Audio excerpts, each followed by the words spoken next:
Друзья, приветствую всех на канале Дмитриев Онлайн. Сегодня у меня интересный гость из США, Кристиан Уэй. Он предприниматель и музыкант. И сегодня мы пообщаемся немножко на английском. Вам будут предоставлены титры. Hi, Christian. Pleasure to be here. How are you? And tell me, please, where are you from United States, and what do you do in Russia? Well, I don't know how many people know I'm actually here, so this is going to be a surprise to them. But I would say recently, I'm from LA, but I've been spending some time in Vegas, spent some time in Colorado, spent some time in Texas, spent some time in Miami, which apparently Russian people love. And did you ask me why I'm in Russia? Yeah, what do you do here? It's a fascinating story, by the way. So we have a lot of people in the United States who are in Hollywood. A lot of, I think, mainly Jewish people from Russia who went there. And their portrayal of Russia in our movies is very fascinating because it's, as an American, when I see a Hollywood movie, right, Russians are always like there's some big scary guy called like Dmitry, Exactly. you know, or like some like crazy beautiful woman who will kill you, or like a babushka, or like bears on unicycles. So you know, as an American, we don't. Have you really, met a bear when you like when I you am was a bear. on the streets of I Moscow? am a bear. Okay. So they No, are talking I about you. haven't. I guess they were talking about you. I haven't though. That's just such a disappointment. Damn it. Okay. But actually, this was fascinating. This is I would give credit to the Russian administration, because I was in Prague in 2018 when the World Cup was happening, the football World Cup. It's soccer for people back in the States. And I remember I was sitting in my hotel and I saw this video of the football World Cup, and I didn't know anything about, I don't really care about this stuff. And it was in a beautiful city, beautiful atmosphere, lovely people, everybody's happy. And I was like, where is this happening? I thought maybe it's like Italy, maybe somewhere in Europe, and it was like Moscow. So I was like, what? This is not the Moscow I see in the movies where it's like always depressing and Soviet, everybody like freezing. So that really, kicked off my interest, because I was like, hold on a second, this YouTube video doesn't align with what the movies have told me. Because if you asked me, right, do you want to go to Russia? I'd be like, are you crazy? Why would I go to like a freezing place where it is, everybody's drunk and wants to kill you, and then you see there's a bunch of happy people just enjoying and having fun. So I'm a very curious person, and that video triggered my curiosity, and I decided, like, you know what, let me actually go to Russia and see what it's like. That's why I'm here. So what's your the most big impressions about Russia, and what can you say about Russia at all compared to some other countries, and at all, and maybe in some details? All right, so quick background. I have spent a lot of my life traveling around the world with my family. We lived in Europe, Scandinavia, South America, one or two places in North Africa, South Asia, and of course the States. And right now, I would say, because I lived in Paris for some time, Rome for some time, spent some time in Berlin, the UK, spent some time in Oslo, Norway, and spent a lot of time all around the States, like the West Coast, East Coast, South, Midwest, not so much the North. You guys are like way cleaner. Like it's just shocking to me, like especially from Los Angeles. Like if you go to like the nice areas like Bel Air or like Malibu or something, it's just pretty fancy, pretty nice. But just the level of chaos is crazy. And now you come here, and I'm an absolute foreigner, right? Like I came to the St. Petersburg. I came to Moscow. God, you guys are like crazy clean and organized. No homeless people. That shocked me, because as an American, it's sad, man. Like this is something that we just used to, just people, homeless people, just, they got problems, like mentally sometimes they've got, issues.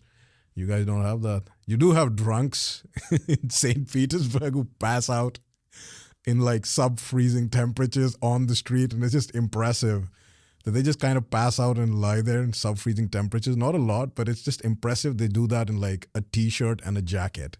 It's frankly impressive how they can just sleep it off. But that was the number one most important thing, because of my upbringing. So I'm from a military diplomat family. So we've lived in so many countries. We spent time in Europe before 2015, and after 2015, there's a huge difference. So when I moved to the States, it wasn't as bad in some of the areas, like LA, New York, definitely. I can say even Denver. Now it's pretty bad.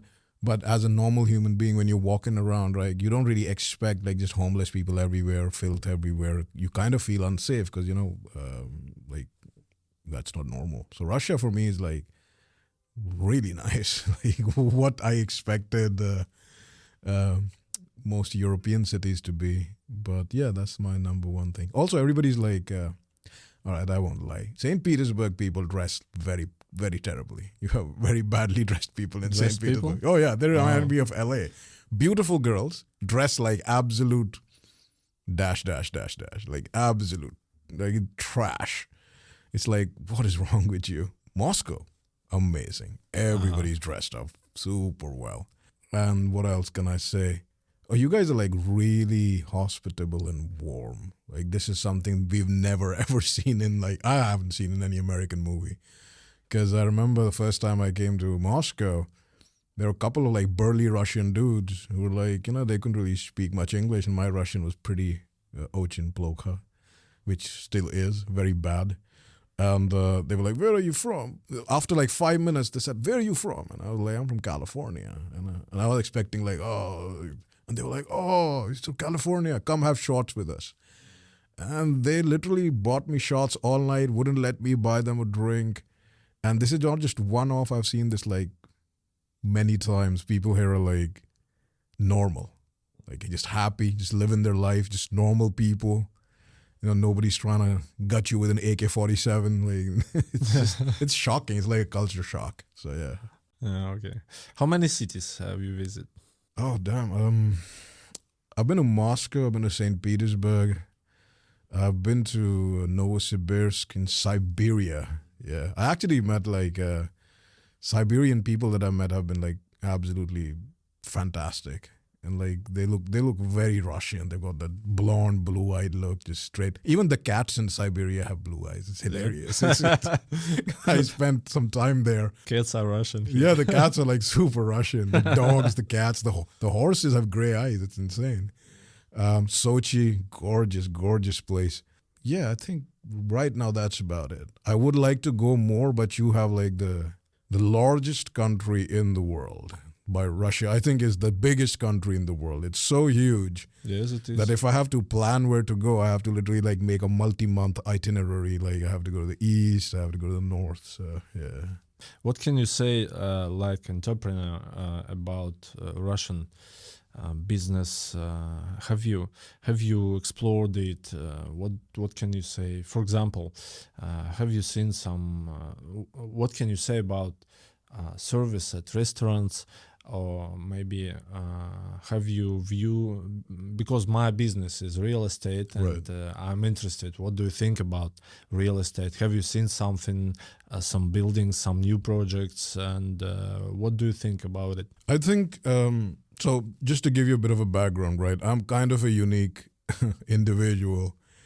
I'm a musician, I sing, and I'm in finance. I'm an entrepreneur. So just being absolutely honest here, I don't really care who I offend. Artistic people tend to be pretty low IQ.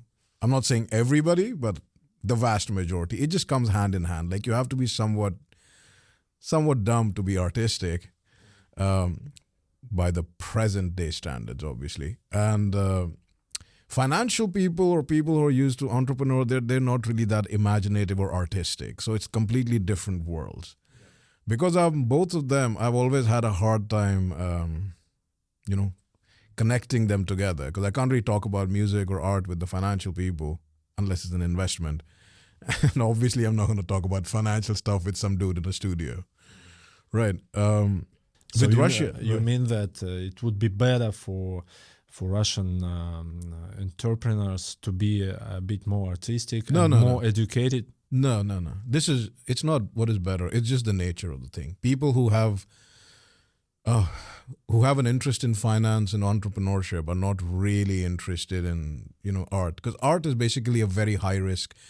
From a financial standpoint, I would define art as a very low probability, very high risk gamble. And from an artistic standpoint, I would define finance is soul bleedingly dry. So these are two different worlds. I'm not trying to bring them together. It's fine. So because I've been in both worlds, I'm going to answer the financial part. So what I've observed in Russia, and this is not just Russia, because I've traveled around the world, I've seen the economy of like Canada, Mexico, UK, France, Germany, Russia, India, China. Russia is in an interesting place right now that there's a lot of opportunities here for people here. I've been here during the last 2 years. People are living their normal lives. They're doing fine. And a lot of the stuff that you guys were importing, now you're developing in-house. So financially, that's a fantastic opportunity. Secondly, I firmly believe, not just about Russia, I believe in every country, like people should invest in their own country first and foremost. Like that's your people, that's your land, that's your culture. So now is a great time because Russians, they are definitely interested in investing in Russia. And real estate-wise, I've seen some gorgeous infrastructure in Moscow, in St. Petersburg, and even in some other city, even in Novosibirsk. It's not something like... it's like a youngish city for me. Like there's a lot of potential there. If you take a city like Sochi, which is, I hosted the 2012 Winter Olympics, right? So that's a gorgeous city because you've got the sea and then you've got the mountains like a 45, 50-minute drive from the sea. So you can ski and swim in the same day. It's insane. I've seen some projects because... I recently went to Dubai as well. I have an interest in hotels. I have an interest in beautiful places. And I think this is a place that is absolutely fantastic for investors who can actually like see the long-term goal. Because this is a growing city.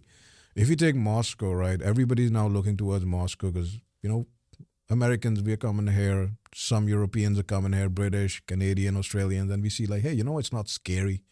Nobody's going to run away with your stuff. You can do stuff here. You can do business here. St. Petersburg, gorgeous city, just beautiful, just a very pretty city. I used to think Prague was pretty, and it is. But St. Petersburg is like amazing. It's your favorite in Russia? It's just gorgeous. Yeah. I would say it's one of my top. Yeah, definitely. It's just beautiful and beautiful people as well. And then Sochi is definitely like, nobody thinks of Russia having like a mild winter. And I think in Sochi, you guys have like a very mild winter. And the summer is like, it's pretty much like somewhat of a Miami kind of vibe, somewhat, I would say. LA, I wouldn't say that because in the summer, our Pacific is cold, so we don't really swim. You can surf, yeah, but the Pacific is cold. So you go to the beach, you surf a little bit. Swimming, not really. What do you think about Sochi, the potential of Sochi as a worldwide resort? I think it's huge. Is it possible? No, it's huge. It's not just possible. It's inevitable because. So I've been to the French Riviera, been to the Italian Riviera. The Turkish people are developing the Turkish Riviera, and I would call Sochi and these kind of places like the Russian Riviera. The potential is huge, not just because of the fact that I said you have the mountain and the sea next to each other, but when I visited, I also observed. You have something that is really attractive to a vast majority of travelers in that Russia is basically a European Asian country. So you have the European organization, work ethic, everything works, roads are nice, people are nice, the service is nice. You go to somewhere, they're professional, they talk professionally, which is what you want on vacation. You just want to go somewhere and just everything works. You talk to somebody, they talk to you professionally. So because it's part of Russia, and you Russians have that European culture. It's very nice to come to this city or Moscow or St. Petersburg, and experience that. You won't have the same experience in places like Mexico or Brazil, which has its own kind of vibe, very fun, lovely places. But the people and the culture makes a huge difference, especially when it comes to business and hospitality. So when you are in Russia, you don't feel a big difference in No. cultural way? No. I would say, if we take the example of, let's say, Sochi, are there any other cities like this in Russia? All those cities which are situated on a Black Sea shore. Black Sea shore. Yes. Okay, so but Sochi is the most developed right now because it was an Olympic city. I would say this: if I would spend time in the Black Sea shore of Russia, the level of service that I receive and the level of experiences and just the overall infrastructure and people that I interact with are pretty much similar to what I would receive on the French Riviera or the Italian Riviera. Of course, these places are very new, so they're just developing. Maybe these are what the Italian Riviera and French Riviera was in like the 50s or the 60s. But the major point is, when you visit these parts of Russia, the service level, the culture is just similar. It's just very nice. Like when you go to the Italian Riviera, or French Riviera, you're not worried about stuff. You're like, I go to the hotel, it's gonna be beautiful. I ask for some service, it's gonna happen. There's gonna be a minimum level of professionalism. Same here. So this is literally like a hidden gem as far as I'm concerned. Yeah. What you can say about Russian restaurants and food and service there?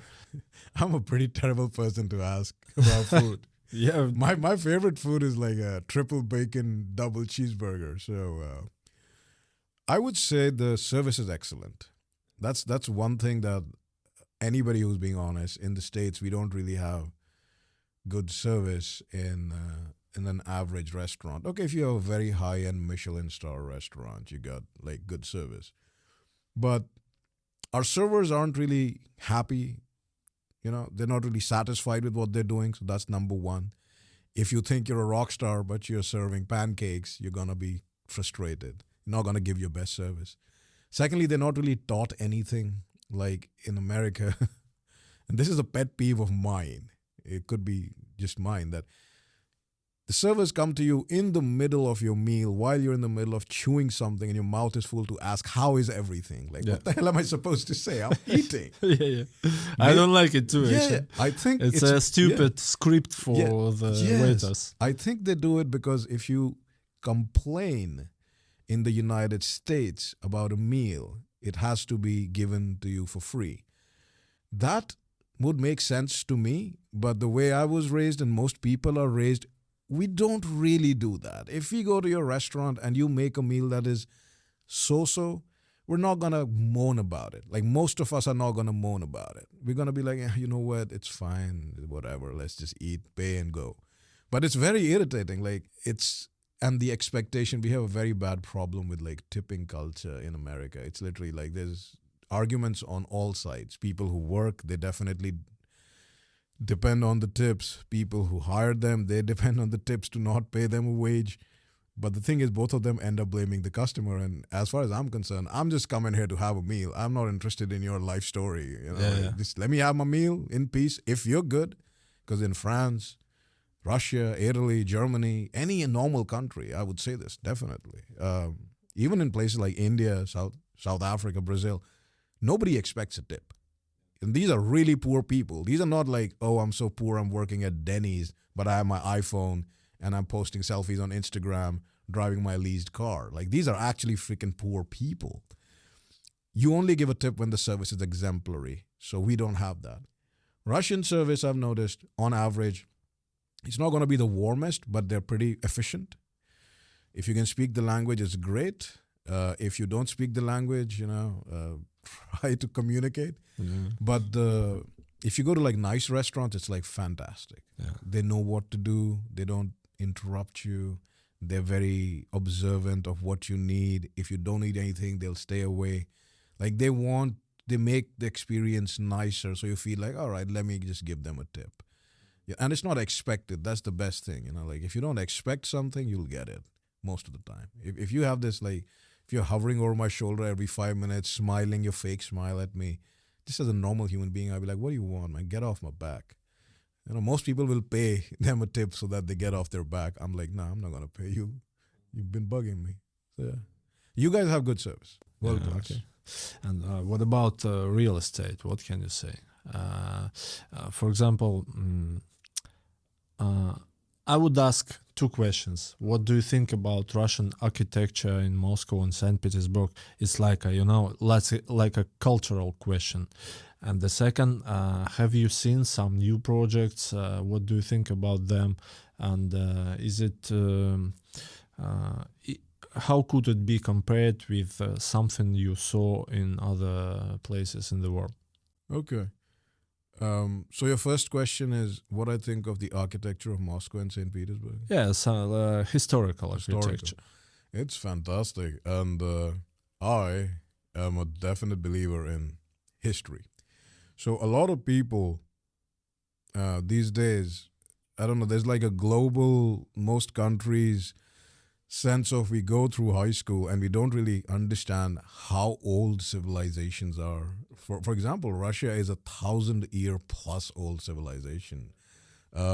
Egypt like 6,000 years. India is like what 3,500 years. America itself is like 1492 was Columbus discovered it, and it's been like 500 plus years. And Americans like, we're young. Yeah, we're young, but not that young. So from that context, Moscow has some fantastic architecture, especially the metro station. They're literally like pieces of art. It doesn't look like a metro station, it looks like a cathedral or some kind of palace in some of these. I've never seen this in any other country. I'm sure some have it. So St. Petersburg, I can definitely say, I can see this effect of more 17th, 18th century, 19th century modern architecture. The churches are gorgeous, amazing. Like, and the Orthodox Christian churches, so they have their own style, which I would say is a mix of Byzantine and European style. They're amazing. And both the cities have very unique architecture. This is a part of Europe, and I would say Eurasia, that is unique, that you won't really see anywhere else in Europe or Asia. So I have a very favorable impression of the architecture in these two cities, and they're historic cities.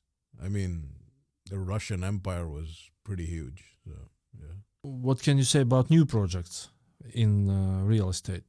Have you seen something? I've seen some projects. I've seen some projects in St. Petersburg, which is, like I said, a very, very gorgeous place. I've seen some projects in Moscow, which are very modern. More interesting projects I've seen are in the Russian Riviera, like Sochi would be a good example. I've seen some great hotels being built, seen some great resorts being built, and it just makes sense. If any of your viewers have gone to places like Dubai or maybe Thailand or any place that has a very attractive climate to get people there. So Sochi and all its area, like you said, the Russian Riviera, all these cities have places like this. And I've seen some just absolutely fantastic projects being built, grand, architecturally, somewhat modern, some are more classic style. Here's where my bias would come in. I will always prefer classical styling that is grand over modern, but if it's like ultra modern, futuristic, I would be okay with that too. Would you recommend to foreigners to invest to Russia right now? I mean, if they can, definitely, I would say, because this is a unique opportunity, because Russia is doing its own thing in the States, we would say. Russia is doing its own thing. And because of whatever has happened, there's a new financial order being built, like the BRICS nations. Yeah. And hopefully we normalize our relationship with Russia as well. That would be great. But that shouldn't stop multiple decentralized ways of doing business. So from that perspective, it's very attractive because the work ethic is pretty much European, which is professional. So Germany, Sweden, America, Russia. It's like you know who you're getting in business with, what you can expect, vis-a-vis deadlines, vis-a-vis agreements. Secondly, following all the laws and regulations, if you're doing everything fine, I think there's enough protections for you as an individual investor that you won't get into any complications. Mhm. And thirdly, the opportunities are insanely good right now because everybody is making the same mistake, whether it's in finance, in real estate, or in life. Everybody buys things when they are sky high, whether it's Nvidia, Apple, blah, blah, like once it hits like this sky high valuation, everybody starts noticing. They buy at the top, it crashes, they lose money, and they get depressed. But everybody who's successful knows that you have to buy when everything is at the bottom, nothing is happening, because that is when you will make real money. You're not going to make money if something went from like $1 to $1,000 and you bought it $1,000 and you hope it'll go to 10,000. Maybe it will in 20 years. But if you buy it at 1,000 and crashes to 100, you just lost like $900. Why didn't you pay attention when it was $1? But if it crashes and you buy at 100, then it might go to 10,000. Guess what? Now you made 100 times. Just as a very basic example, not obviously, it's not like financial advice or anything, but it's just common sense. But we say in English, common sense is not so common. So, Well, actually, the Russian market, fund market, is on the on the bottom right now. And do you recommend to invest it because of international situation? And so you mean that it's the best time to invest to Russian market? if I was Russian, I would definitely invest. This is literally when you put money in. And you shouldn't find something abroad. It's about opportunity. If you look at the Russian market versus the global markets, if the global markets are doing what they've been doing for the last 10, 15 years, the Russian markets were doing the same thing, then they went down, and now they're down. You cannot find that opportunity in other places. Yeah. And Russia is not like, so if we were to think of Russia in terms of just a country, like finance and all this, it's about money, but let's cut to the basics. It's about production, resources, the land, the people.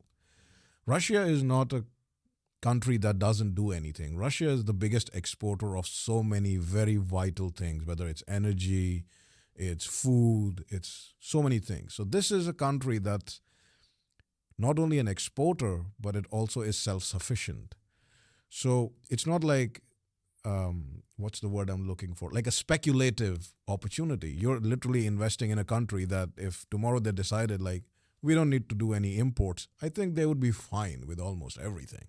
Very few countries can say that. Maybe China can say that. We can say that. Canada maybe can say that. Australia can say that. But it's very few countries that have that kind of resources, people, and land mass.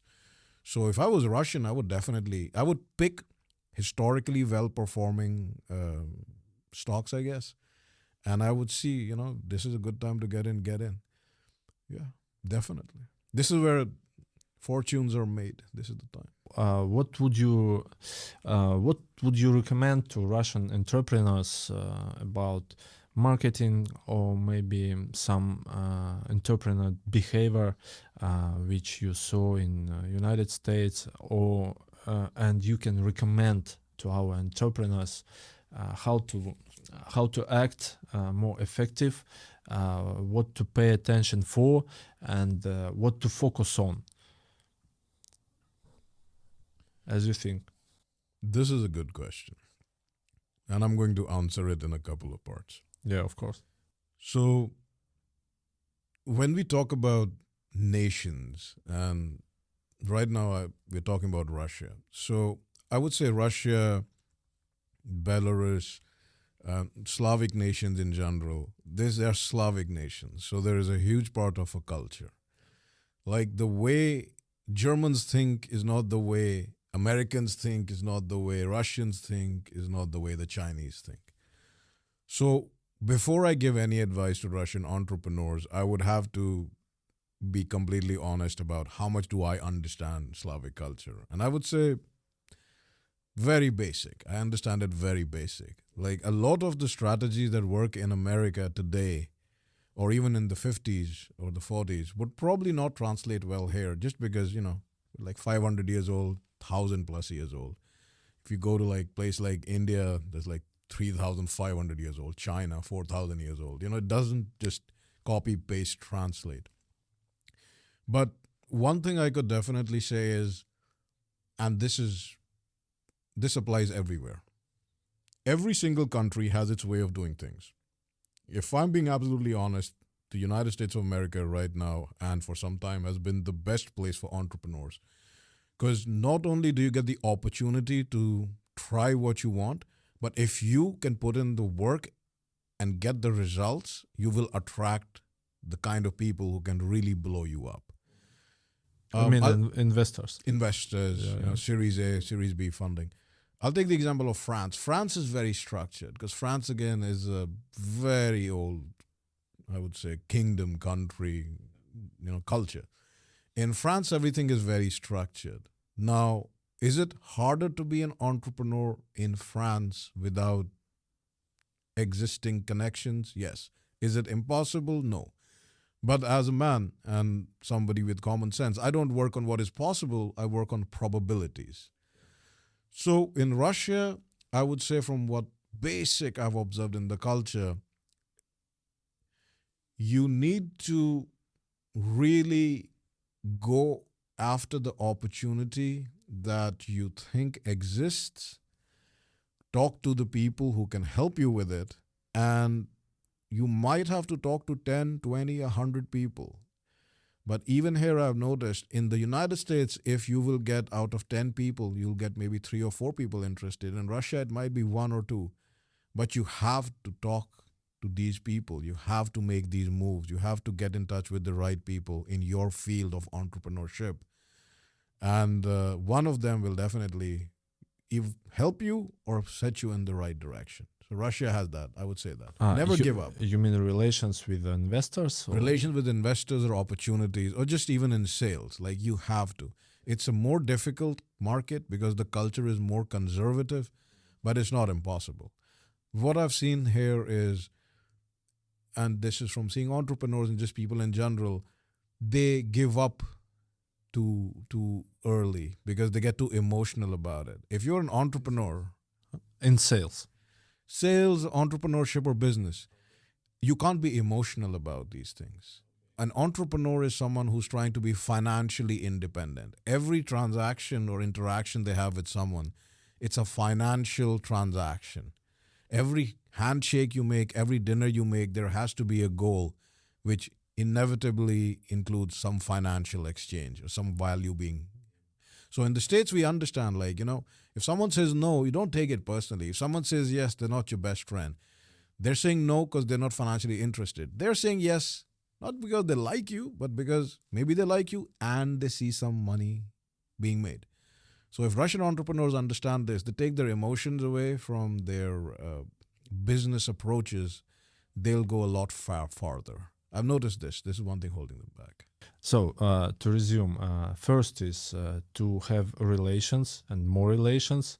Right. So it's some kind of successful thing that you have to build relations with people. You can't give up.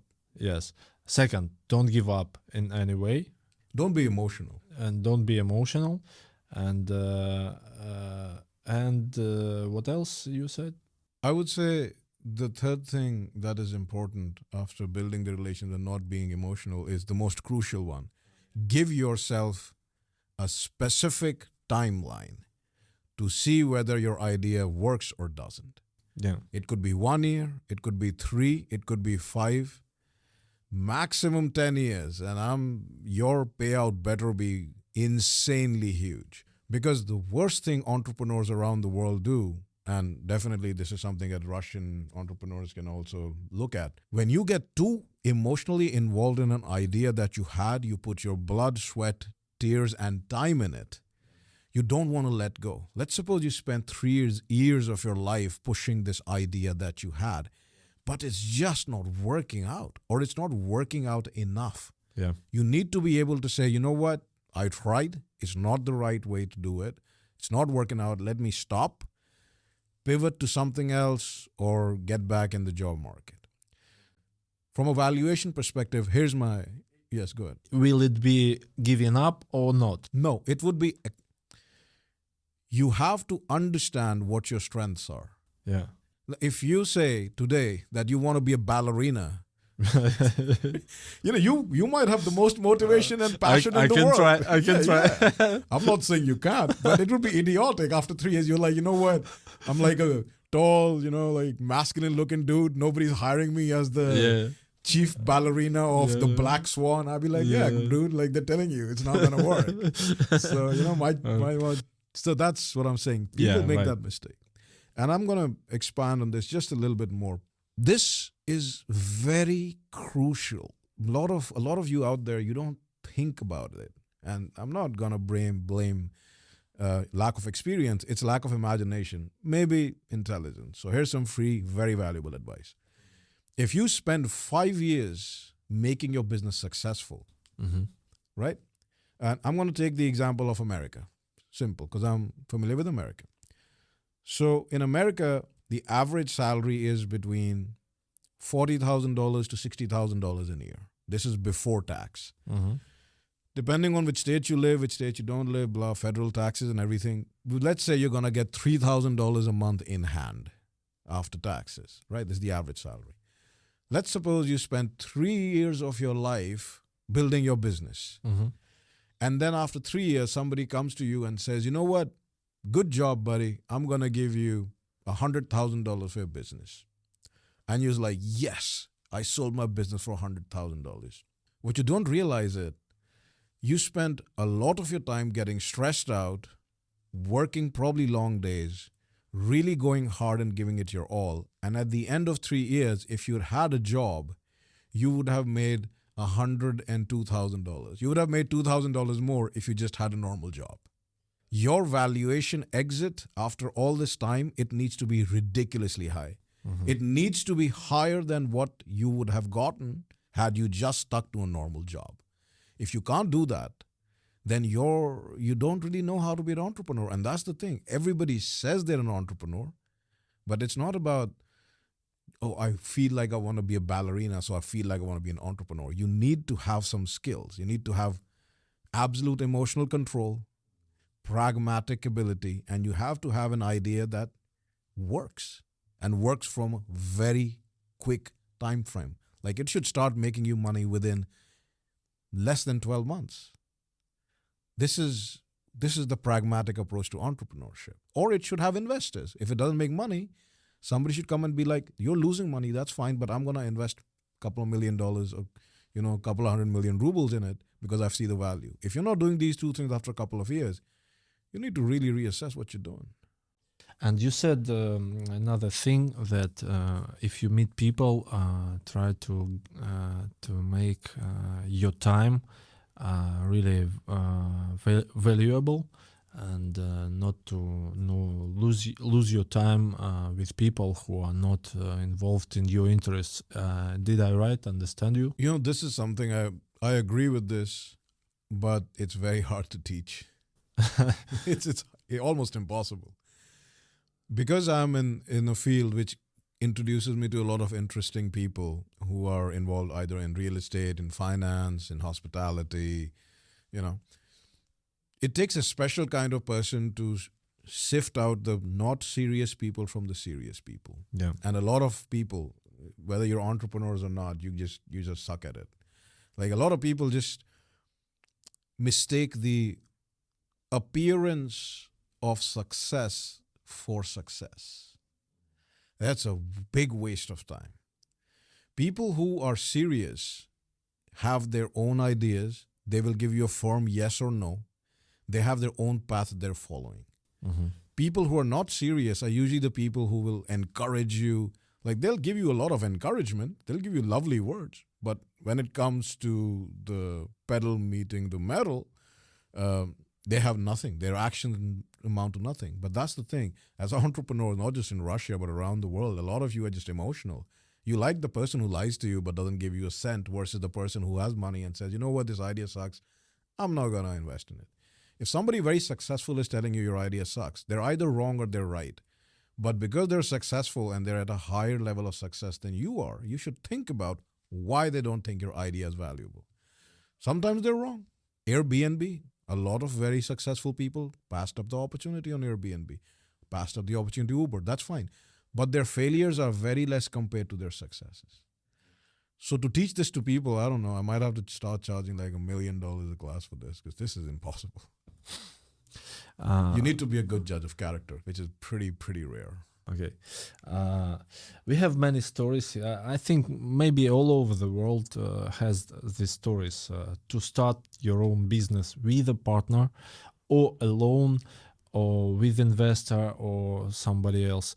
And the system of splitting business after you started it with a partner. In Russia, we had stories when it was worst and some conflicts could be about killing each other, you know. Can you give an advice how to start partnership and how to split after you started if you want to be splitted? Do you have such experience, or you saw some businesses, maybe family businesses, friendly business with friends, or somebody else? What can you say about this? I can say the fastest way to ruin a relationship is to start a business with someone. So that's it. That's like the fastest way to ruin a relationship. Short answer. Exactly. Yeah. Especially like if you meet people for business, yes, that's a good place to start. But if you're starting a business with family or friends, most of the time what's going to happen is, because they're your family or your friends, unless you have like a rock solid frame, there are going to be conflicts, especially when you start becoming successful. It's a very true nature of the world. It's not just about Russia, it's about everywhere. Nature of a human. We're human beings. When money comes in, it changes people. You know, it's easy to be loyal to each other when you're making like, 100,000 rubles a month. Once you start making 10 million rubles a month, then, you start thinking differently. You're like, maybe I don't need this dude. Maybe I don't need that guy. So my advice is, if you want to start a business, start with people who want to start a business. Don't start it with family or friends. Start with people who are literally like, hey, nice to meet you. This is a business relationship. And then we have a personal relationship that comes from this business relationship. So that's a good way to start. You mean it's better to find some cold relations with some new people who are really looking for the same way with you, and to try to make partnership with them? Do you mean that? That's one way to do it. Because if you go to events that align with what you want to do in your business, you will meet like-minded people. The second way I would say is, you can start a business with your friends and family, but you have to understand that the risk you are taking here is hurting their feelings and ruining the relationship. You have to be absolutely pragmatic about it. Because, when you're starting a business with somebody that you met for business, you can be very forthright. I don't want to do this. I don't like this. This is not going to happen. So then the other person says, I want to do this. It's going to happen. But because it's a business relationship, they both understand it's a difference in perspective and they compromise. Family and friends, they get emotional. It's like, oh, you don't value me anymore, or you don't like me. What happened? We've been friends since kindergarten. A business is not about friendship. It's about financial success. It's a financial transaction. So my advice is, if you're going to get into business with these people, your role should be absolutely clearly defined. I can give you many examples. A good example I can give you, I'm not going to name names, just general example is Apple. Fantastic example. When Apple started, Steve Jobs started Apple. And Steve Jobs, while not a financial genius, was a genius in that he had the gift of seeing what could be developed and created from things that were existing or could exist. What Steve Jobs was not a genius at was the financial aspect. But here's the thing. A lot of people in the world make money. A lot of people have finances. The gift of creativity and foresight is rare. So Steve Jobs started Apple, became successful. Apple kicked him out. He started Next, became successful. Apple started failing. Apple had to hire Steve Jobs back, fire the people who fired him, buy his company Next, and then he came up with the iPhone, the iPod. Like, this is an example of a guy who has a talent, a gift. You can't buy it, you can't train it, you can't study it. It might hurt some of you guys' feelings to hear these things, but there are some individuals in this world. Nikola Tesla, another example. You can't just study your way to Nikola Tesla's level of intellect, you know. So Steve Jobs, if he had this kind of knowledge, he would have said, hey guys, I'm the brains of the organization. I'm going to bring the creativity. I'm going to bring the killer products that will make us huge. You guys bring the money and let's stick to our roles. I'm not going to tell you guys how to bring the money. You don't tell me what product to make.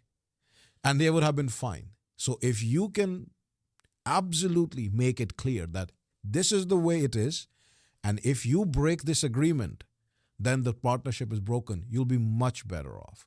Because the moment they step up, because you clarified your boundaries, like I'm bringing XYZ, you're bringing ABC. If you break this agreement and you start questioning my XYZ, it's over, it's done. There's no emotion involved, it's over. The partnership is over because you broke my boundaries. Establish clear boundaries. Simple. So you mean that the best partnership could be talent plus finance? The best, always. So if somebody talent in finance, they should better to find some artistic people who can be effective in art of this direction of business. Correct. Because designers, engineers, creators usually, they're not really interested in finance.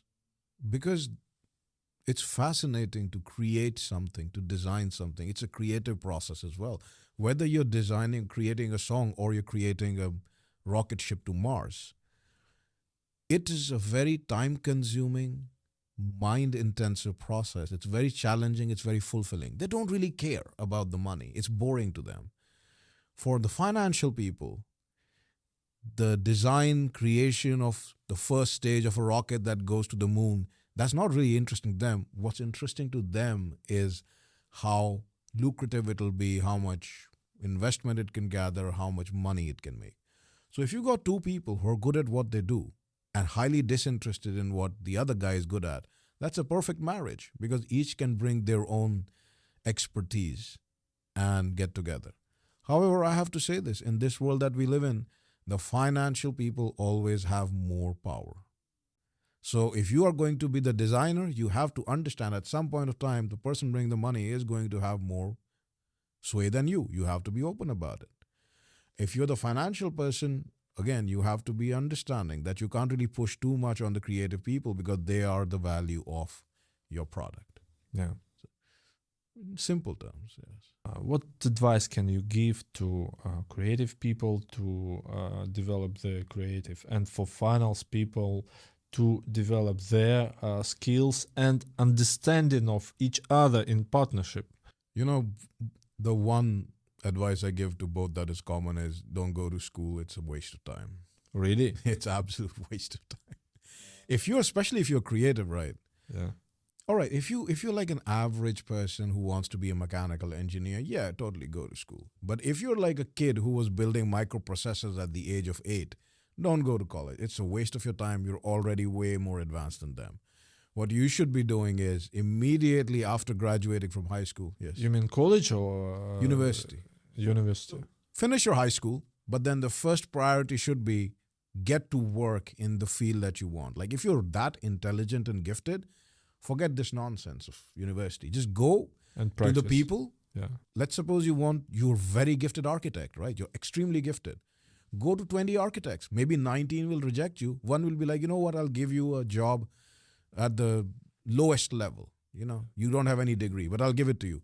But if you have that gift, you will rise up much faster. That 4 or 5, 6 years you will waste in university, you will gain valuable experience and reputation. Same for finance. Like, honestly, unless your job is an accountant or your job absolutely requires some financial licensing, okay, go to university. That's fine. But if you just want to learn about finance and get into a financial side of things, you should go and work with people who are financials, even if you're just assisting them in their day-to-day life, just, picking up their mail or something like that. Because just being surrounded by that, if you are actually gifted, you will know it. And within those 3 or 4 years or maybe 6 years of the financial degree, where you are surrounded by other people who don't have any experience, who are not successful, just studying from a book, you'll be surrounded by people who are actually successful, actually doing what you want to do, and they are right in front of you, so you can learn from practical knowledge, from seeing them. Yes, we discussed this question about how to learn better on practice or in university. And of course, there are some professions like medicine, doctor. You have to get the based skills, based education. And so you mean that entrepreneurship could be got in where, if not to go to the university? I'll tell you something about entrepreneurs. Like, for example, some exact example. For example, to be a business assistant, to be whom, all those very successful people in our world right now who are living. Mark Zuckerberg, he's the Jewish founder of Facebook. Bill Gates, founder of Microsoft. Even Steve Jobs, I guess. They all dropped out of college because they found college not valuable enough. The thing is, most people who are calling themselves entrepreneurs, they're not really entrepreneurs. They're just people who don't want to have a job and they have some great idea because they've seen some TikTok or something online and they think they can be entrepreneurs. No. Real entrepreneurs have one thing in common. They hate working for other people. This is a rare person. That's an entrepreneur. Because you know what? Their motivation is, I want to be my own boss. It hurts me physically to work for somebody else. They don't want to, even if they have the qualifications and they can get a job, they don't like it. That drive and motivation comes from within. And that drive and motivation makes these people successful because they know, like, I can't work for other people, but I still want to be successful. The only option left for me is try what I need to do to get where I want to go. If you don't have that drive and if you just want to be an entrepreneur because you're a rich housewife sitting and bored, or you're a guy who doesn't really want to go and do a boring job in corporate, but you have no idea, you're not going to be successful most of the time. Entrepreneurs, like, if we get the example of a lot of entrepreneurs, they have slept in their offices when they were younger. They have lived in broke apartments, studio apartments, sleeping on the floor. Like a lot of entrepreneurs, Amazon's founder, he started it from his garage. He told a friend of his, this is one of the most influential retail marketplaces in the world, Amazon. He told a friend of his in the 1990s, bro, he said, bro, this thing is going to be worth $100 billion. And his friend laughed at him. But he started it from his parents' garage. He started it from a loan from his family and some other people that he could get it. And he kept at it until he became successful. Like, you really need to have that feeling like, I don't want to work for you. I want to work for me. And I can be hungry. I could be homeless. I could be under extreme stress. But all of that is going to be worth it because I'm just going to keep pushing until I get what I want. That drive is what really sets entrepreneurs apart from average people. So if you don't have that, it's not for you. So you mean that if some person worked on some company for the long time period and did not feel something like you said, and decided to start business, what do you think? Is it more possible for them, but having experience, or if he had not this kind of hunger from the beginning, it will be not successful way for him? What do you think? If you don't really have that hunger, you will be but you have some brains. You'll be successful, you just won't be mega successful. There are many people who have worked for 20, 25 years in a job, saved up a bunch of money, then started a business, became more successful. But none of them will become as successful as the guy who just doesn't want to work for somebody else but wants to work and be successful on his own. I'll give you a simple example. In this world, this is the difference between entrepreneurs who are successful and the reality of these people. Throughout the world, we see a lot of, this is a social construct of the media. Like, look at this older guy driving a red Ferrari with this young girl, a supermodel next to him. He thinks he's so and so. Like, there's a lot of negative connotations because what you see is like some 50, 60-year-old guy in a red Ferrari with a beautiful girl next to him. And you're like, look at this guy. What you do not see is the 25 to 30 years he spent as a broke guy, as a young guy, not driving a Ferrari, driving a Toyota, maybe married to or not married at all, being single, not partying, not going to clubs, but 20 and 30 years of his life that the average person, you guys are going Friday, let's go to the bar. Saturday, let's go to the club. He didn't go to the club on Fridays and Saturdays. When you were in your 20s and 30s, you went to the club. He didn't. And by the time you retire, you're going to live a normal life. But he spent that time sacrificing for the lifestyle that you see now, where he's in his 50s and 60s and he's driving the sports cars and hanging out with models.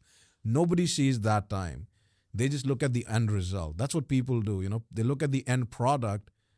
They look at the winners who've crossed the finish line, but they don't see the race. They don't see where they started from.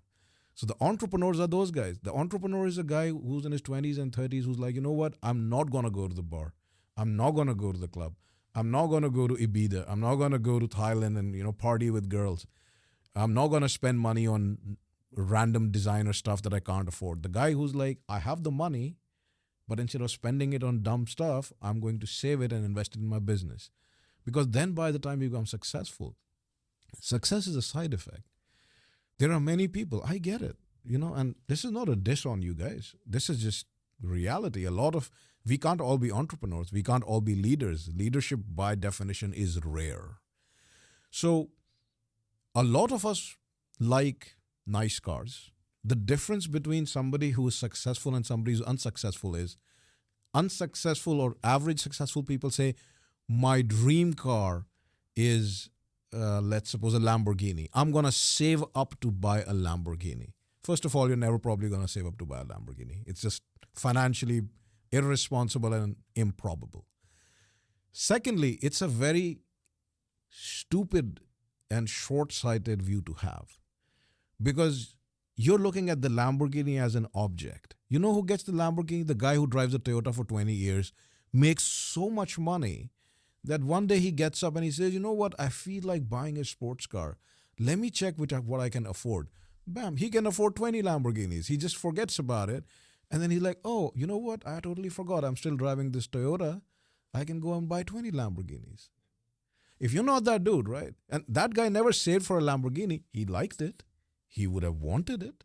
He probably had enough money to buy a Lamborghini at some time, but decided, no, it's not enough. Let me reinvest this to grow.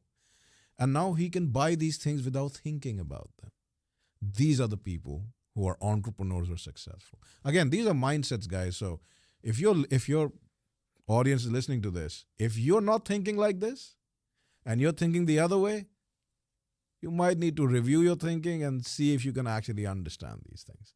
I want to ask you about relations between investors and startup creators. In United States, it's actually a good developed thing when you create a startup and you can attract some investitions. There are some platforms for this, and people understand there are many investors who are searching the startups and trying to support them to be like business angels, and and Russia is not so developed in this. and it's really so. What do you think? Should we develop these kind of relations, or there's some other way, or it could be some other way, or it's the only way? What do you think about that? Because actually, it's interesting how to develop the middle class in Russia, entrepreneurs and new projects, because especially now when actually it started to be interesting to invest in Russia, and some amount of money started to stay in Russia, you know. So this money should be invested not only in real estate market, but also have to be developed production business and some new projects.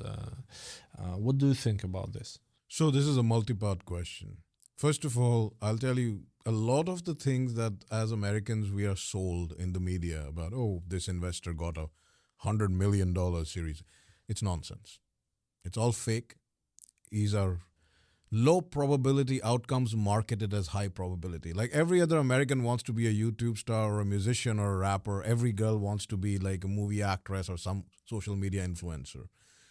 The reality is, this is all marketing that only enriches the people doing the marketing and running these platforms. Because this is a very, very, very low probability, very high risk outcome. I live in Los Angeles. Los Angeles is littered with 50-year-old actors and actresses who came to Los Angeles at 18 and they've been working as waiters for 30 years. If you've been working as a waiter for 30 years, waiting for your break in Hollywood, guess what? You're a failure. You should have realized this after 10 years and been like, you know what? I gave it my best shot. Let me go back home and do what I'm actually good at and have somewhat of a normal life. So, angel investors, the answer to your question is this. Angel investors. Angel investors, frankly speaking, are your family, your friends, just rare individuals who invest at the beginning of your business when nobody is giving you any money. This is usually your family and friends. Or maybe somebody that you know who's like, you know what, if I lose $50,000, $100,000, it's fine. You know, I can afford to. I like this guy. Or I think the idea has merit. So angel investors usually can be ignored. If you hear about some angel investor investing a couple of $1 million or a big amount, that's not an angel investor. That's an existing network that they had that they are marketing as an angel investor. This is the reality. In America, Russia, anywhere. America is, we have made an art of lying through marketing since the 1960s. It's like you have to get through the nonsense.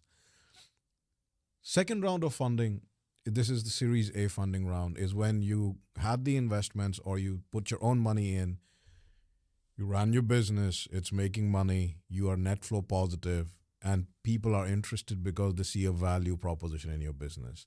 That is the time where the handshakes that you did, your reputation, the meeting that you did with people, that blew up, and some bigger people who do not know you come to you, ask you some questions, and then ask you, are you looking for funding? And then they get together, call a couple of their friends. That's literally it, Series A funding. Call a couple of their friends. Wealthy people know wealthy people. And they decide, you know what? Oh, you like this project? Why do you like it? Oh, I like it XYZ. You're a successful guy. I'm a successful guy. I trust your judgment. How much are you putting in? $1 million? I'll put in 2. That's Series A funding. Once you get a good Series A funding, not only have you now got a network of wealthy people who are investing, you have a reputation. Like, you built your business, it's viable. Wealthy people who are smart have invested, so they think it's viable. So the next round becomes very easy because now you've established a reputation that this is going to be successful. They're going to go. And then you IPO where the average person can buy your stock or whatever. In Russia, if you want to replicate this, again, you have to do what I said in the beginning. You have to go out and talk to people. Look, angel investors, honestly, if you're thinking people are just going to invest when you have nothing happening, they're going to invest a bunch of money in your idea because they like you, it's very low probability. Angel investors is basically your friends, your family, maybe your extended network, gambling that whatever little amount they can give you is going to make them rich, but basically giving out, like, here you go, man, just take it and shut up and hope it works out. So I would recommend another way of raising funds from the public. In America, we have come up with places like GoFundMe. So GoFundMe is a platform along with multiple others where you have an idea, you sketch it out, maybe you make a couple of promo videos. Maybe let's suppose, for example, you want to start a skateboard that is electric skateboard that just goes and stops for like 100 miles. As an example, right? You make a nice video. So you have to spend some money, right? You make a nice video. You explain like, hey, I'm Dimitri. I want to make an electric skateboard. This is how much the project will cost. We are trying to raise this money. Everybody who invests will get, this, and this, maybe some shares, or maybe you will get like first buyer of the skateboard. And these sites help average people invest in absolutely new entrepreneurial ideas. So I don't know if you have this in Russia, but if you don't, this would be a fantastic platform. Because not only does the platform make a lot of money, but this has led to a lot of very successful startups. Just people who had good ideas, not a lot of money. They put up a nice project, explained it, put up a nice video. People were like, you know what? I'll invest in you. Because let's suppose you need $1 million to start your idea. Going to someone and asking for 100 million rubles, I'm guessing, is going to be hard. But if there are 1 million people who see your ad, they can invest 100 rubles. It's nothing. Yeah. If 100,000 people see your ad, crowdfunding. Correct. They can crowdfunding. They can invest 1,000 rubles. Maybe 10,000 people see your ad. They can invest 10,000. That's not a big amount for them, but it just adds up, and bam, there you are. Now you are funded. Now you have enough money. Now you can actually develop your product, pay yourself, and see if it works. And that gives you an absolutely fantastic exposure, and it gets you interested to the Series A guys because they see that people are interested in this product. So they're interested in the product, they paid for it. If you can make it happen, deliver successfully, then they'll come and invest with you. So that would be my recommendation. You have to make it easy for average Russians to be able to support entrepreneurs. That's it. Have you seen some retail networks, Russian brands? What can you say about them? How it works from your side? Have you seen something? I don't understand by retail networks. I mean Russian that brands? For example, Russian brand. It's like popular in United States. Walmart. We have something the same, like Пятерочка, Magnet. Yes. This kind of chains. Have you visited these shops, and what can you say about this regular retail? Maybe clothes shops, and I'm speaking about. Continue to speak about business in Russia. How it works? How do you see it works? What mistakes? Maybe you saw something. Maybe you can advise, because you saw different countries and different models of working. Maybe you will share some idea to how to make it more effective in finance, in marketing, or something like this. Well, you named a couple of supermarkets. I'm not gonna name any brands because I'm not getting paid for sponsoring you guys. This stuff is not free. But as for the supermarkets, I think they're pretty good. The only thing that we have, and I don't think it's a good thing, like you said, Walmart. We've got Safeway. If you go to the Midwest, we've got King Super. These are big brands. But the bigger the brand, right? The bigger the supermarket, the lesser the quality of the food that you're getting. Because what happens is, as a huge brand, I can operate at a loss for so long that I can cut my prices below the average mom and pop and small business owners who are smaller, who can't operate at a loss. They have to feed their family. But they are run out of business, and then I can dictate to the suppliers that the quality of the food is reduced. So for me, personally, food and all these things, I don't think you should emulate our model, because we have some of the most unhealthy foods in the world, As Americans, we are unhealthy, we are morbidly obese, we are diabetic. Everybody keeps saying, giving all sorts of excuses for it, and you're not fat, you're just big. No, you're just fat. The problem is that even the food that we are having is terrible, and it became terrible because the locally sourced businesses were shut down. So we're going to keep that aside, because your supermarkets right now, they're fine. They're doing absolutely fine. Everybody needs to eat. That business is going nowhere. They're professional. They're well stocked. They've got everything you could need. So it's nothing, it's just going pretty well. There's nothing that I can say could be better. Maybe they could make them bigger, but again, Russia has some beautiful architecture. You can't really make a Walmart in the middle of Moscow because it's got beautiful architecture, right? For other stores, I would say the service needs a little bit more customer-facing improvement. Mm-hmm.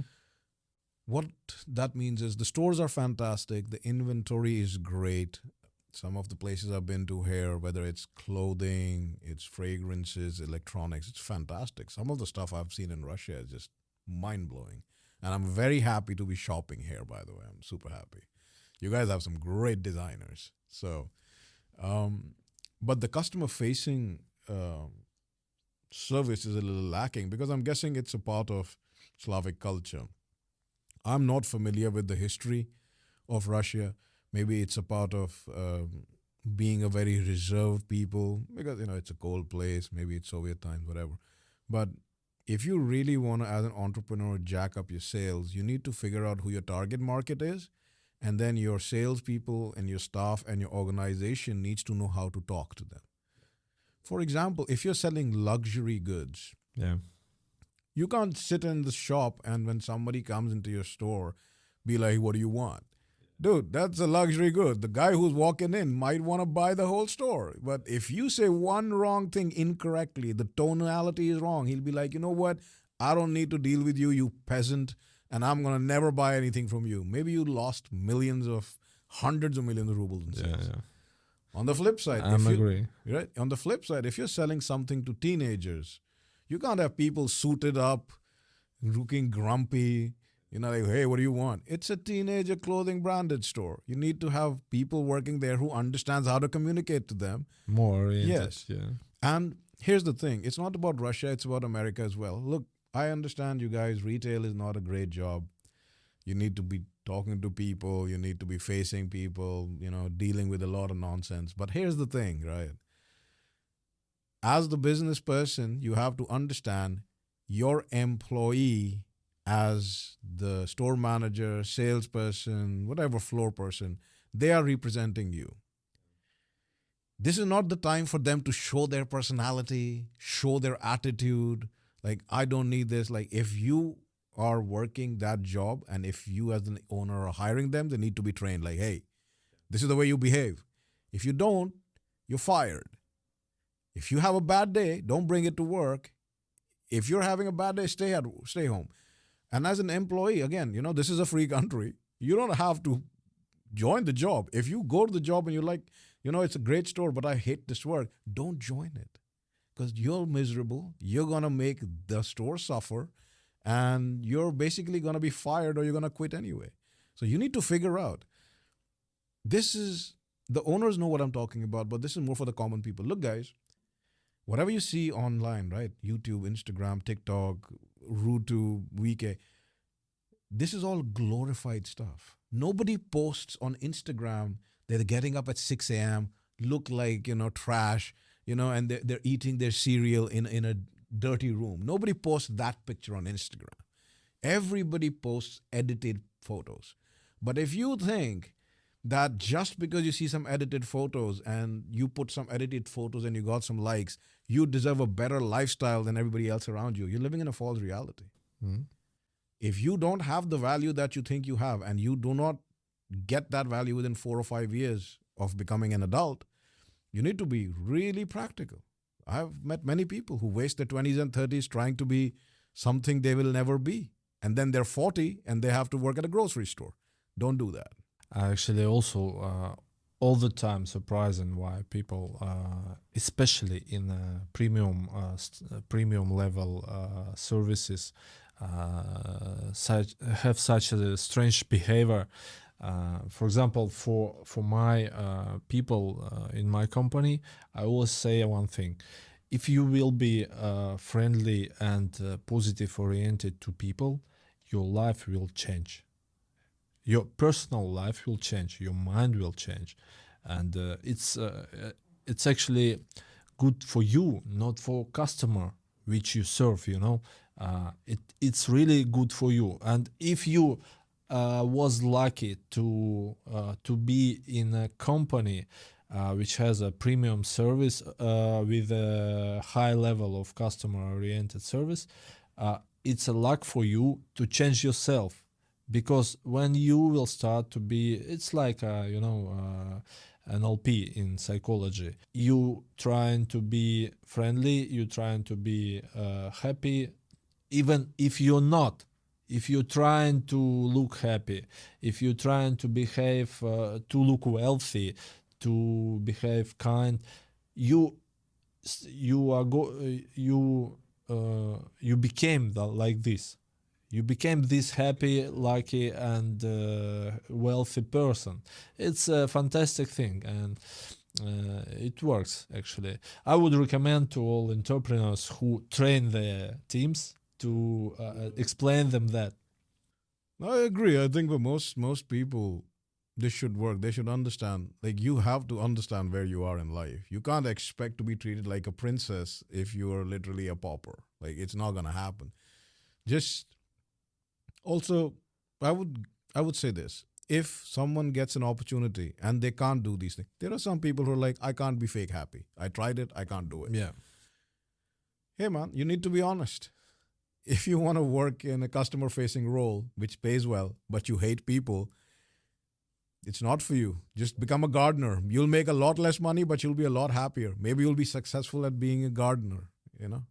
It's one of the harsh realities of life you have to accept. I'll give you a fascinating example and a funny example. This, in the United States, we see this all the time. I saw this in a Rolls Royce showroom, but Ferrari, Lamborghini are the same. So if you go to a Toyota showroom, so Toyota is a fantastic, very reliable car company, catering mostly to middle class people, but they have some expensive cars. The Lexus is like luxurious version of Toyota. So if you go to a Toyota showroom and you say, most of the time, if you say, you just dress very normally, and you go and you're like, I'd like to try out a Lexus, the most expensive Lexus that you have. They'll ask you 1,000 questions. They'll be like, we don't want to give it to you. We don't have it available. We want to keep the miles low. I get it. The people who buy that want low miles. If you go to a Ferrari showroom, a Rolls Royce showroom, a Lamborghini showroom, right? You could be dressed in shorts and flip-flops and a t-shirt, right? And you're like, you know what? I want to try like this Ferrari. Porsche, fantastic company for this. I want to try your car. They'd be like, which one? Which color would you like? The 4-door or the 2-door, the convertible? Let's go for a drive. I know a nice place.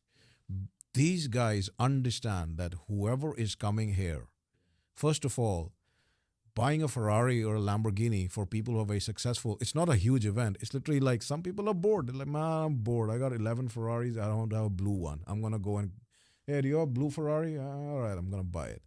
It's nothing special for them. They're going to want to dress up to go to a Ferrari showroom. There are well-dressed people who dress well. I dress well for myself. I don't need to, right? Yeah. But they understand that even the person who doesn't have money, if you treat them well, they may in the future have money and they'll remember it. When that guy becomes successful, he'll remember. When he can buy 100 Lexuses or one Ferrari, he'll be like, you know what? These guys were idiots to me. It's a marketing, actually. Yes, it's a human thing. These guys were idiots. I'm not going to buy a Lexus. I'm going to buy a Ferrari. Because those guys treated me well. They didn't ask me 20,000 questions. Many salespeople, I have friends in this industry who sell these cars. Most relaxed people that you will find are in extremely high-end premium car dealerships. They're very happy. It's a fun place to be. Their clients are very relaxed. And they're the most pleasant people you deal with. The most stressed out people you deal with, Toyota, Ford, all these like mid-level cars. That's why I recommend to my customers in my advertising business to show their premium brands even to the youth. and I'm explaining that that youth you showed your product will dream about your product because you came them first, and if your competitors will come when they will grow up and earn money, they will go to their dreams. And who was the first? Correct. And who was nice, who was Yes. polite to them. Yeah, of course, who was Because friendly. at the higher level, a $10,000-$20,000 difference doesn't really make much of a difference. It might make to the salesperson, but it's not doesn't make to the buyer. And the buyer thinks, you know what? It doesn't make a difference to me, but I'm gonna go to the guy I like, who was nice. Simple. So I'm totally agree with you that customers-oriented service should be developed in Russia because it's really an important thing. Okay, maybe it's enough to talk about business. Let's talk about music because I presented you as an entrepreneur and musician, but we didn't speak about music yet. And what kind of music do you make, and what's your style? What do you do in music? I would say my style is a mix of classic plus hip hop plus funk. So I sing, but what I really like to do is I tried my hand at producing. I used to play the piano as a child. But what I realized is the same kind of thought process that I have in business came to music. If I'm good at singing and I can bring something really special to that, then I should leave the production to people who are really good at that. And we should come together and make something, Yeah. together. So I've got an album out, a couple of singles out. It's on my Instagram. I'm pretty sure you can drop some links. It's Worldwide. And I'm still developing that style. But even with music, as with everything else, I'm giving myself some time. I like it, but I'm in a very awkward position as a musician that most musicians are broke. That's a great motivator. If you don't have anything going on in your life, you don't have any money, you're super motivated to be successful. But if you're already successful, it gets a little less motivating. Okay. So it's some kind of hobby for you. It is a passion. Yeah. But then at some point, after finding my sound, after polishing it, finishing it, I'm going to release more music. But I also understand the industry, and the industry is again financial. And the worst thing that you can do in the art industry, whether it's music or movies, is be successful before you become big. That's like absolutely terrible because the whole industry is designed on you have the talent, we have the money. So we're going to do what's good for our money. You just do what's good for your talent. So if you have talent and money, they don't know what to do with you. So for me, I would say I'm still working on my sound. I've got a very nice team. I've got very nice studios in Vegas that I like to work with, Miami, Denver, fantastic studios, LA. I haven't found anything in Russia if I visit here. But I have my team. I have my mixing guys, my recording guys. I have guys that I like to work with. I'm constantly finding new musical acts. And because I stayed in Vegas for some time, there are also some fantastic musical outfits that, they're good. They made a good career out of it, but they have not become as big as they could be. It's just, it is what it is. Sometimes you're very gifted, but you're just not going to be like a humongous superstar. So for me, my focus is also to reach out to them and see if we can do something together, which is mostly in, again, like the funk, hip hop, somewhat classical music areas. So, yeah. Again, about business in music. It is. It's the format of our Look, with music, the music does the talking. You Yeah, can't really okay. talk too much about it. So not so long ago, music industry was controlled by huge labels and investors like this. So some of labels was the part of huge corporations like Sony or something like this. And now situation changed a little bit because social media appeared. What can you say about these changes? And for example, in Russia, we know several really big stars who created themselves without record label or investor, just because they started to be popular in internet. Right. And now they belong to themselves and really really like popular people with without contract with a label, you know. What do you think about this? I think it's a new way of doing things, but I'll say there is a finer distinction here. So the labels throughout history have had their own business process, that they sign you to a contract, they take a cut of majority of your royalties, cut of your tours and everything. They're being replaced by streaming services and social media. But the switch that has happened now is, for now, because the record label industry is so well established and they have their way of doing things, the streaming services are new on the block. They are getting into the same business. They're trying to take over the same revenue streams. For now, it's great for artists because artists get a way to push out our music, push out our creativity without having to go through record label. You know, we are given a lot more freedom. But at the end of the day, unless social media itself is decentralized, that means nobody can really control or stop it. What's going to happen is that these big streaming platforms, these social media companies are just going to, in the next 10, 20 years, slowly take over from where the record labels left off. That's what's going to happen. So this is a good period to be in there, but it's going to end because it's not some revolution. Because, like I said, artists, they're not really like the brightest bunch in the world. Majority of artists. Are there some artists that are very, very smart and intelligent? Sure. But, exceptions don't make the rules. So it's a good time. If you have the following, you have the talent, you have the opportunity, I would do something like that. I'm making music as an example because I like it. And since I was a child, I had a principle that I've not heard anybody else. It was just inborn. I don't want to make my music make me money initially because that just kills your creativity. If you depend on your art to make you money, then you will be dependent on those who pay you for your art, and they will dictate what your art is. So if you want to make your art, you got to be financially independent. And if you are really gifted, you will blow up. But that means you can't have just random people blown on radio 24/7 and they became stars. That means you need to have the quality of a star to actually become that. So it, cuts out a lot of these people. But it's a good time to be this.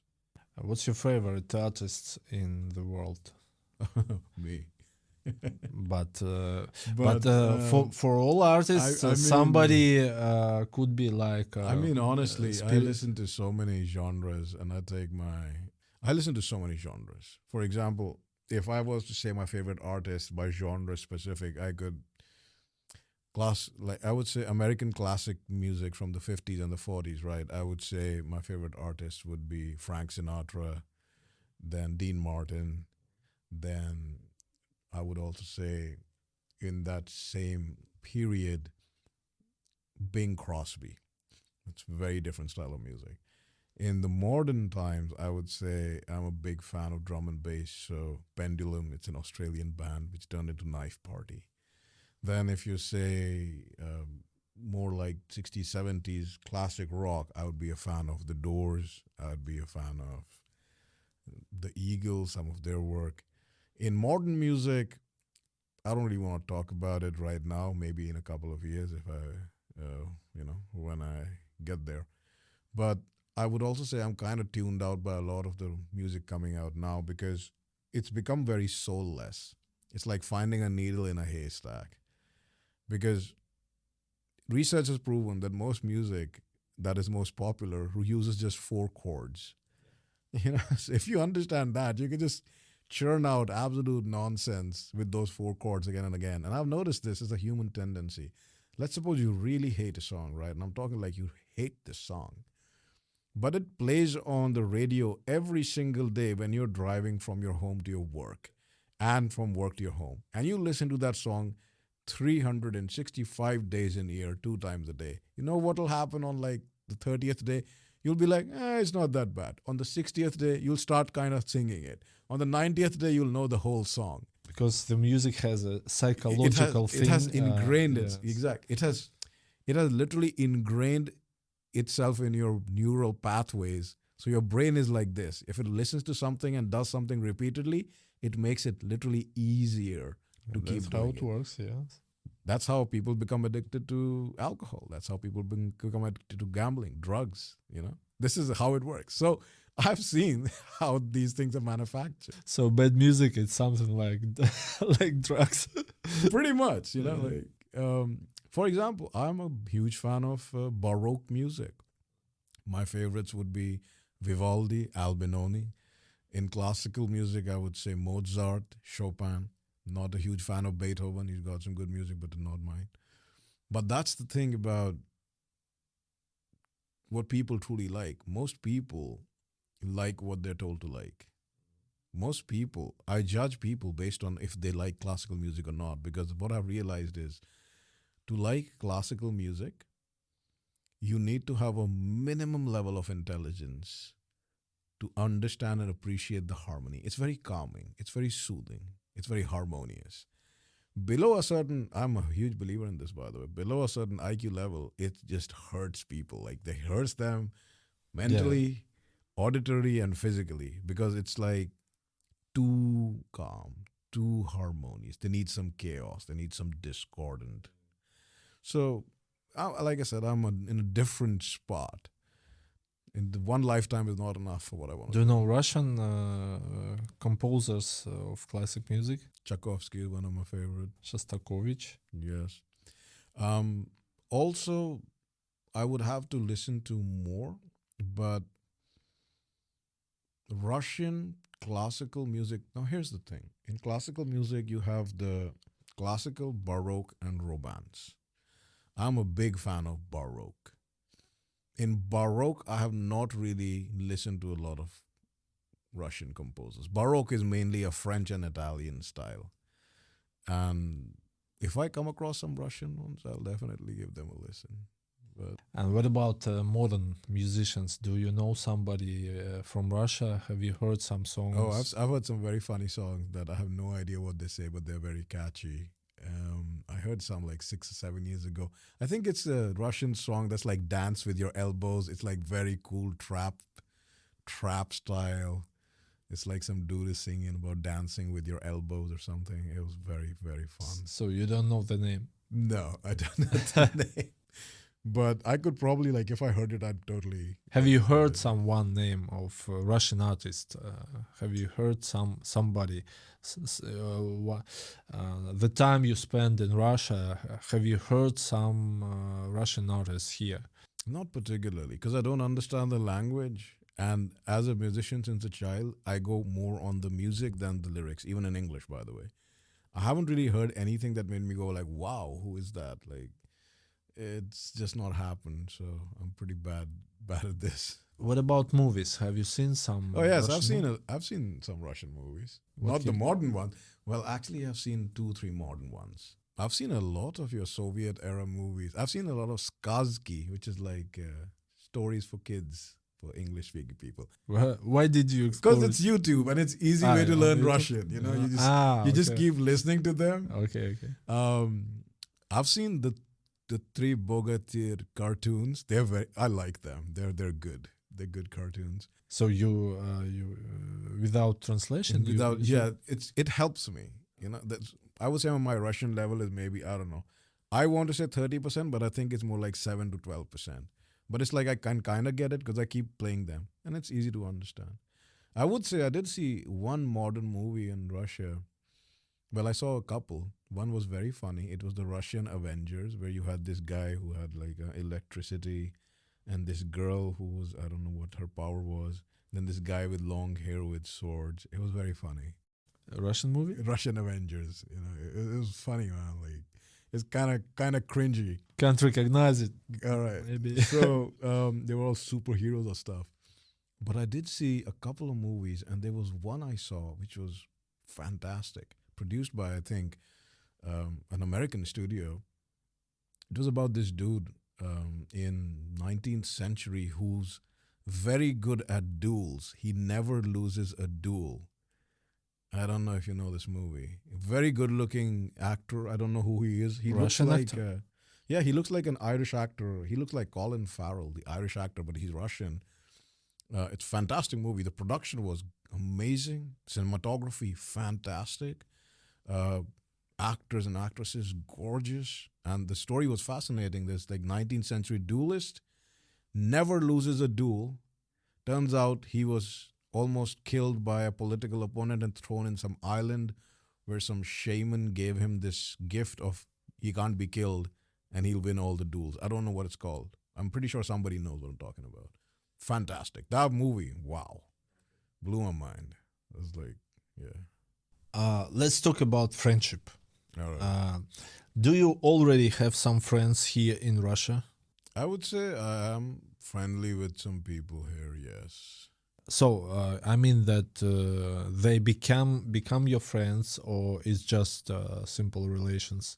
I mean, for me, I'm a little bit different because friendship means to me knowing somebody over a longer period of time, you know, going through some stuff together, you know, as a man, you know, masculine virtue, loyalty, reliability, these are big things. So I haven't really had any challenging experiences here to have those relationships be tested like that. But I've had some people who are friendly here. I'll definitely say Russian people are very friendly, very hospitable. Not at all what we see in the movies. In fact, you guys are a lot more genuine than we are in the big cities in the States, at least.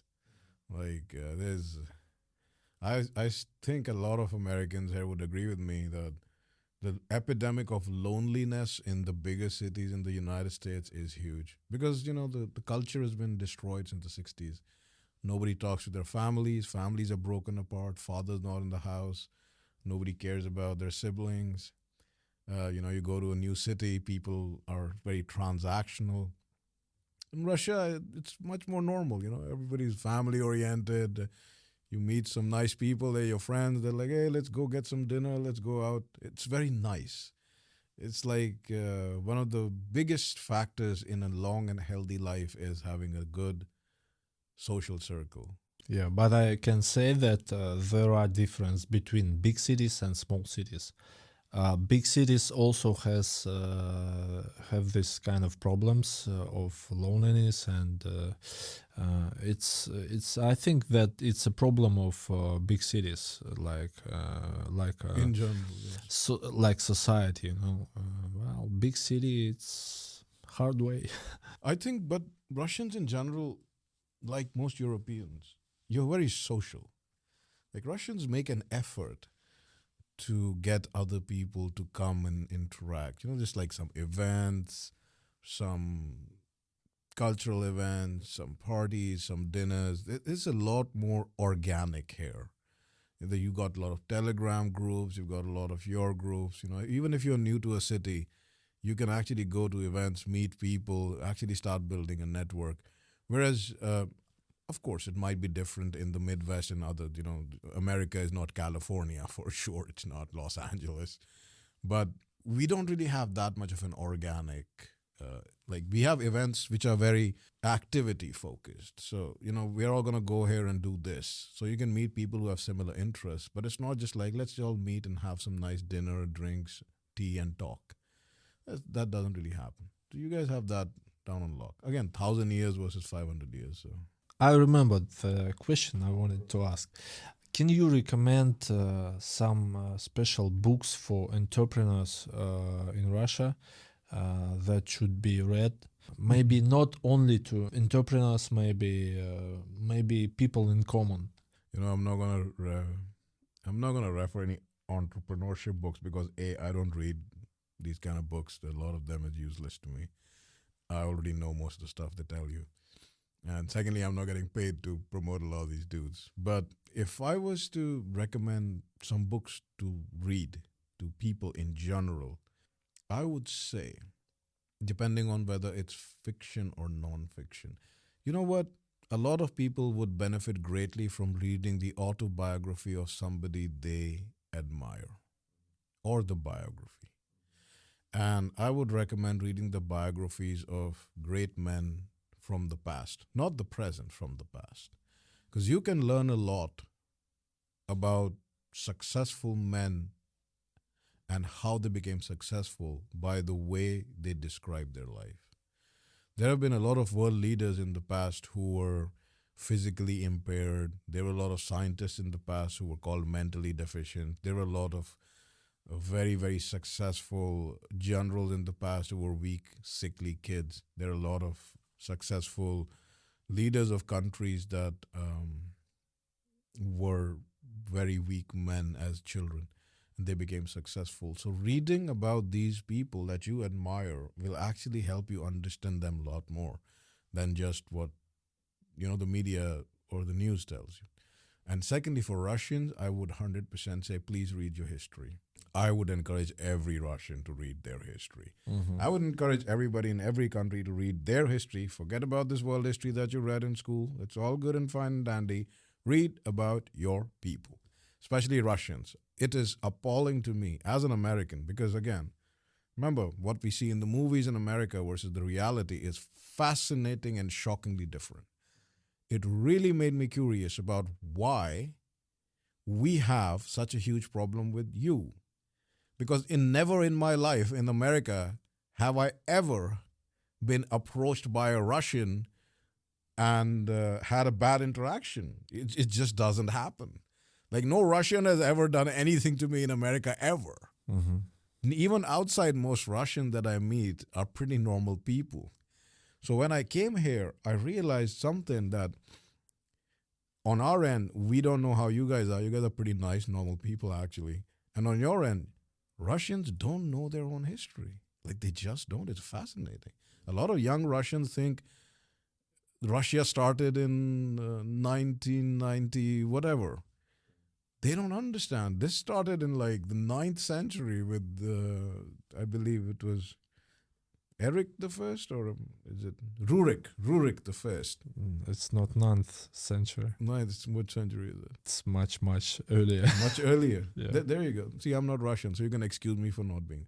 But you have to read your history. Yeah, right. If you're not interested in your history, well, then you're not going to be able to understand what's going on in the world. Read about your history, read about your culture, read about your kings. We have a saying that people who doesn't know their history doesn't have future. Correct.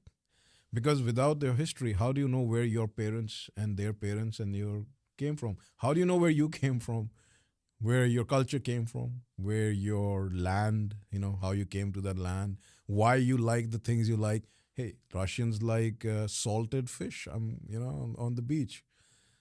Why do you like salted fish? That's fascinating things. Read about your history. It'll help you a lot, understand a lot of things. Do you know some classic Russian authors? Yes. Or books?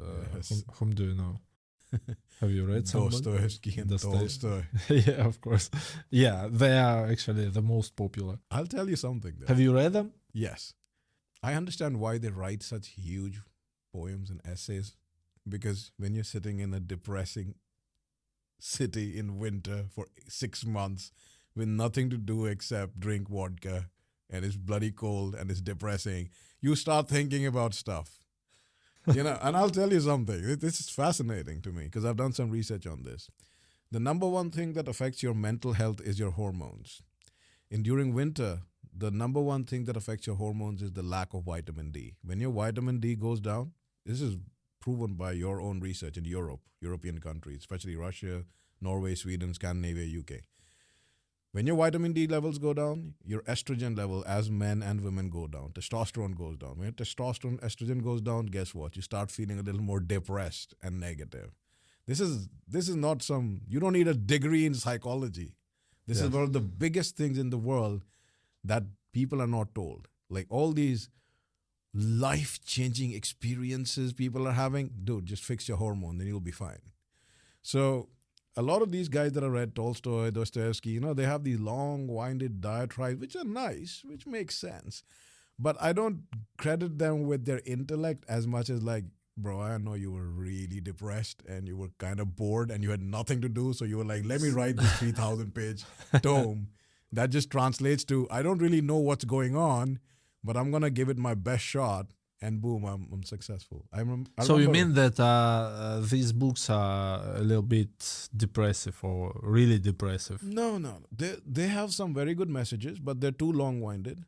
There's just too much stuff that is unnecessary. Like I've been reading since I was 3. I'm an exceptional person in this category. I graduated high school when I was 13. I've read a lot of authors from a lot of countries. And the thing about Russian authors is they have very nice stories and sometimes the message is nice, but they just go on too long. And I'll tell you something. My 2 favorite authors who have the same problem are also, they're not Russian, they're Jewish, but they're Russian Jewish people. Isaac Asimov and Ayn Rand. Now, Ayn Rand has written some great books.